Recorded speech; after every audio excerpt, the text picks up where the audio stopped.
Mais d'abord, je vous le disais, la campagne municipale se crispe à Amiens. Le ministre des Transports, Frédéric Cuvillier, était en visite aujourd'hui pour soutenir le projet de tramway dans la ville.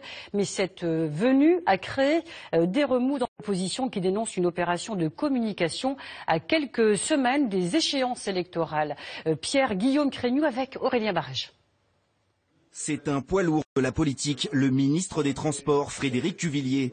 Officiellement, il vient afficher son soutien au projet de tram amiénois, un projet porté par Thierry Bonté, aussi candidat socialiste au municipal, qui se fait discret sur la photo de famille.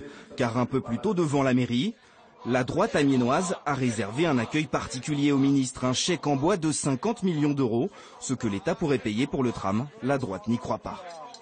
Il y a des élections à venir, donc le voisin ancien maire de Boulogne et peut-être futur maire de Boulogne vient soutenir le candidat de ses amis à la mairie d'Amiens en tentant de faire croire que le projet de tramway est financé alors qu'il ne l'est pas.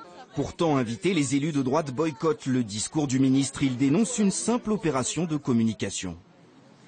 Que M. Cuvillier vienne en tant que responsable du Parti socialiste, payé en ce qui concerne le déplacement par le Parti socialiste, libre à lui, qu'il utilise l'argent de la République, que la mairie utilise l'argent des Amiénois pour payer une manipulation politique et électorale, c'est totalement inadmissible. La venue de Frédéric Cuvillier en pleine campagne électorale passe mal dans toute l'opposition. Loin de l'agitation médiatique, les extrêmes raillent ce déplacement ministériel. Juste avant les élections, qu'un ministre vienne là faire de la retape pour un candidat socialiste, ça n'est pas très démocratique. C'est vrai que ça fait un peu candidature officielle du Second Empire.